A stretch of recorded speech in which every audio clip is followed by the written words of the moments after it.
How you doing? Good. Good to see you.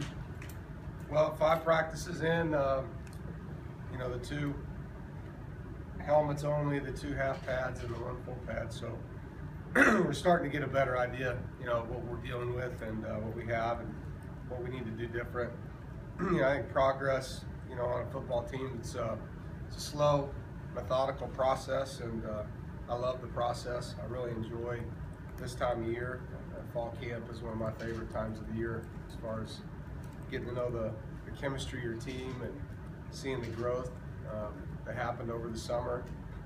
We're still working out some of the different things on the offensive line, moving guys around and making sure that we have multiple guys that can play multiple positions. I think that's really important. We're blessed that both Alex Barr and Joe Tooney have played guard and tackle, and we have Tony Adams who's played center and guard, so we're able to kind of shuffle the deck a little bit here and there to try to figure out our best chemistry and best 5. And that's still going to be probably a 2-week deal until Mike figures it all out. We are excited about Will Richardson. Had a really good first week, way better than he was in the spring. He had a tremendous summer, and he's pushing hard with Tyler Jones, and it's allowed us to shuffle it up every now and then. So excited where we're at there.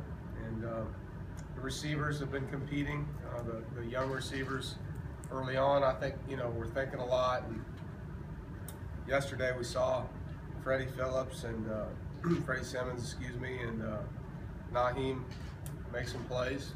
And it was good to see they kind of drop their nerves, and it's helped, I think, the older guys, Cherry and Ramos and Alston, to see those younger guys pushing them.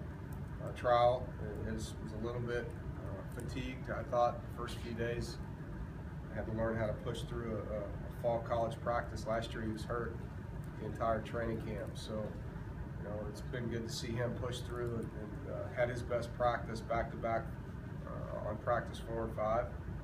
So that group has got some depth, and now we're just trying to figure out who's going to be the steady guy in there. And tailbacks and the tight ends have all been what we thought they would be. Quarterbacks the same. But defensively, we're ahead of where we were, I think, last year at this time. The secondary, not only are our starters back, and improved, but I think Jermaine Pratt and Sean Boone and Kalen McCain, Mike Stevens, Troy Vincent Jr., all those young guys that got playing time last year now are playing with a lot more better understanding of what we want from them. Just feel good about the depth that we've created in the secondary, the linebacking core. MJ was back from his injury and gave us 4 good days. We gave him a break on Saturday so he could have 48 hours, just with all the stuff his knee went through last year. He's doing well. Jared and Arias have looked good, and Dravius is probably playing as good as he has at the nickel spot for us.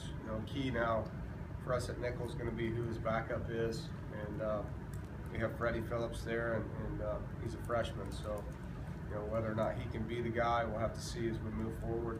The D-line rotation has been pretty good, and we do have some talented freshmen. Grandarius Bryant's been impressive, big nose guard. He played with our 2s yesterday, gave Monty a day off to rest, and he did some good things when he got in there. Manuel Linga's done some good things in pass rush. Tyrone Riley, same thing. 2 long guys that are talented. The first group, kind of what we thought they would be. Bradley Chubbs had a lot of energy. And him and Mike Rose, I think, feed off of each other at end, and having Farrow behind those guys, there's good competition. And D-tackle, we've had a good rotation. Contavious and BJ, Monty, Justin Jones. So, a lot different. Yesterday we live rushed our field goal team for the first time, and thought Kyle Bambard handled that well. He's done a nice job in camp, and AJ Cole's done a nice job punting. Probably this week get into our kickoff team, full kickoffs a little bit more, where we can judge, where that's going to be as far as who can handle that role between Jackson and AJ or Kyle with our kickoffs. And we'll have some next Saturday, some live returns, so we can kind of see what our new return guys can do as well. We kind of know what Cherry can do and see what Trowell and Naheem can do in that role. Trowell had a touchdown in our spring game on a punt return, or in one of our spring scrimmages on a punt return, and he was a great returner in high school. So excited about that. We stayed relatively healthy. Knock on wood, in week 1, we had Aaron Wiltz had a slight sprain, and he'll be back quick with this. Deontay had a ankle sprain, and he'll be back soon. And Niles got dinged a little bit and be back soon too. So far so good on that. I think the biggest difference so far in camp has just been the number of probably athletic guys we have for our special teams spots. You always feel get nervous, I guess, about how many snaps a starter can have and be a good special teams player, and at what point do you have that place where he's no longer as effective as he could be, and you'd love to be able to put your starters, your best players out there, but you also want to utilize the depth of your team. And right now there's a lot more guys competing for playing time on those units, and I hope that helps our team.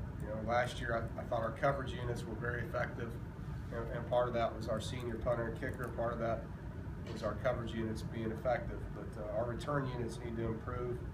And I'm hoping that having more fresh people on those units can help us do that. I do feel like the leadership of our team, we've had good senior leadership. I do feel like it's more broad now, and you can see freshmen, sophomores, juniors, within the team leading in their groups by position, and that's something we've been working hard to create. I'm excited about that.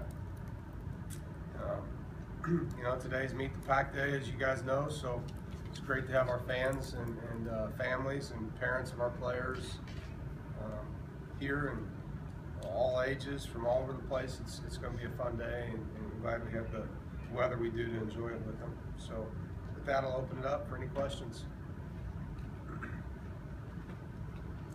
How's Doeren Roseboro look? I think they want you to use the mic there. Oh, I'm sorry. I'm sorry. How's Doeren Roseboro? Daren's doing well. He's improved from the spring.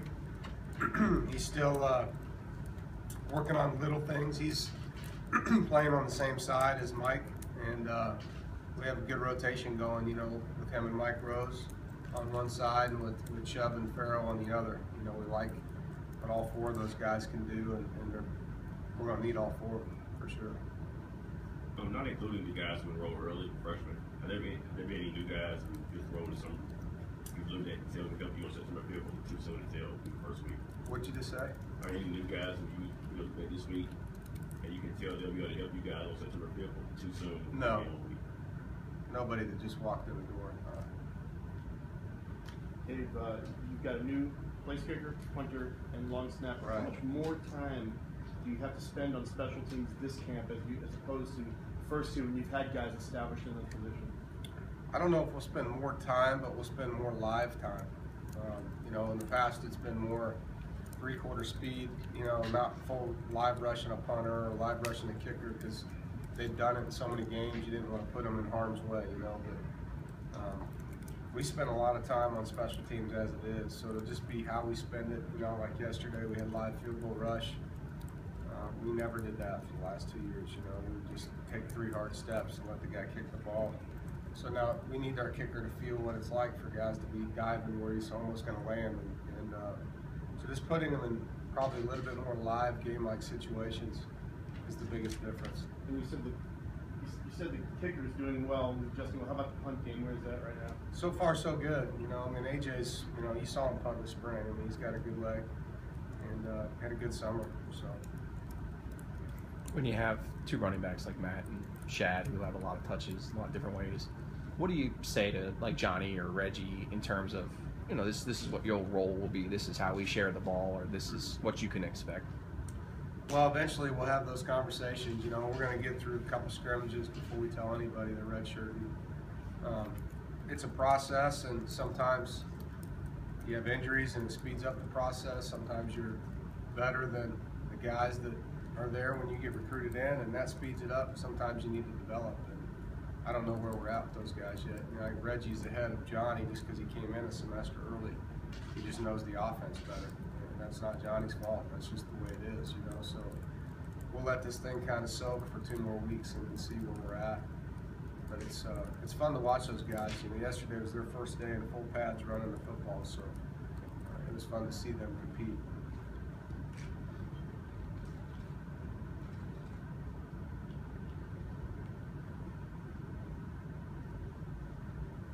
Hey, Coach. How you doing? Obviously, talked a little bit about the defensive line.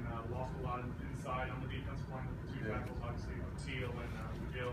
Talk about how important it is for a lot of guys to get those reps because it's going to take more than just 2 guys to fill those kind of shoes. Right. Those 2 guys. Well, you know, I think on both sides of the ball, you build your offense and defense inside out. So you want to be strong up the middle. And I feel great about where we're at. You know, I mean, it's just going to come down to game day to see who will rise. But as far as the depth and the talent right now, you can look at B.J. Hill, who played a lot of football last year. Contavious, who's in a new role, but he played a lot of football last year, and he's one of the strongest kids I've ever coached. And then you have Justin Jones, who was coming on last year before he hurt his shoulder, you know, and then Monty Nelson, people forget about, you know, he's a freshman All-American. He started 12 games. So we have 4 guys, and then the kid we just, you know, Colt Culler, we moved from linebacker to D-tackle, is doing really well. He's getting better and better, and then Darius Bryant, who we just recruited, is 350 pounds. So we have 6 big guys, you know, that are playing hard for Coach Nielsen and are learning the schemes, and I like our depth a lot. It's better than it was last year. It's just, will they produce the same way? And until we get out there, it's going to be hard to know. You mentioned Colt Culler. What went into the decision to make that? It's a pretty dramatic move, and how's he handling, you know, carrying 50 extra pounds? Well, I think what went into it was a lot of food. From 240 to 285, you know, eating and lifting, and you know, Colt spent the year as a red shirt, played linebacker, and it was just apparent by the end of, you know, bowl practices that he wasn't moving like a linebacker anymore, and thought that he was an aggressive, tough kid, and if, you know, I think he was trying to keep his weight down a little bit to stay there, and you know, just said, hey, look, we need to let nature run its course, and you're a big guy. His dad was a big man, you know, and he was excited about it, and I think he bought in right away. He told me when I recruited him, he said, I'll play anything you want me to play, and I appreciate that about him. You know, he said, you're my coach, I'm your player, what do you need? And he's got a great team attitude that way, so he's done a lot of good things right now in fall camp. In the spring, he was thinking a lot, I think, but you can see now he's just being aggressive and physical, and he's got a smile on his face. It's fun to watch him. With Naheem, yeah, I think you just have him at receiver. Does he stay there in that slot, or is that something, I know you've talked about he can do a lot of different things? He can. You know, we just felt like he's been in the backfield a lot. It'd be easier to move him back if that's, you know, if say there's injuries or all of a sudden we just got to get him more touches. It's easier to go that way than the other because his skill set was more developed in the backfield. But we can hand him the ball. As you guys know, our receivers carry the ball a lot in our jet packages, and you know, the way he's been catching it and his returning skills, he's got a lot of skill sets, so he's going to play in the slot a lot, and then if that develops where he's shifted back into the backfield some, we'll have to see, but we're not there yet. You guys ran the ball really well. If you look at the rushing numbers, yards per carry last year were really good. You have a running quarterback, you've got depth in the backfield. Is there a certain element or two you think you can point to and say that's the reason we run the ball as well as we have, and or is it a mentality thing? I think it's a couple things. It starts with the attitude, the mentality, and that's the first thing. You have to want to run the football, and you have to take pride in running the football. And it's taken us some time. You know, I think the second thing is Coach Uremovich and our strength coaches have done a nice job developing strength and technique. And I think those are 2 critical things on the offensive line. You have to be extremely strong. You have to be a bender. You know, you got to be mentally tough, but you have to be so technically sound at that position. And I think Mike's done a great job working working with those kids, and so is the strength staff, getting them